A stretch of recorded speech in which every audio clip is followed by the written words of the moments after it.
پھر علی کو بلوایا اور ان کا سر اپنی گود میں رکھا اور ان کی کمر پہ سے ہاتھ پھیرتے رہے اور دعا دیتے رہے.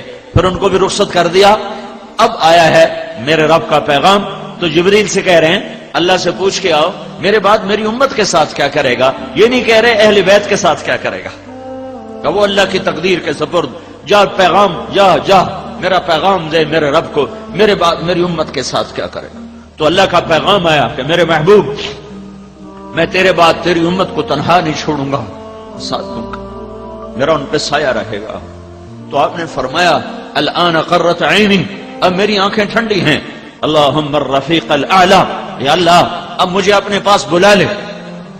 مجھے میرے رب کی عزت کی قسم اگر اللہ کا نبی یہ سوال نہ اٹھاتا تو آج میں اور آپ بھی بندر خنزیر ہوتے، یا پتھروں میں دبا دیے جاتے، یا ہواؤں سے اڑا دیے جاتے، یا پانیوں سے بہا دیے جاتے، یا زمین میں دھسا دیے جاتے، یا آگ سے جلا دیے جاتے، یا صاعقہ برستی، یا بجلی کڑکتی، یا بادلوں سے آگ برستی اور ہم خس و خاشاک ہوتے یا راکھ ہوتے. جیسے اللہ نے پہلی قوموں کو کبھی بندر بنایا، کبھی خنزیر بنایا، کبھی پانیوں میں بہایا، کبھی ہواؤں سے اڑایا، کبھی زمین میں دھسایا، کبھی پتھروں کی بارش میں دبایا.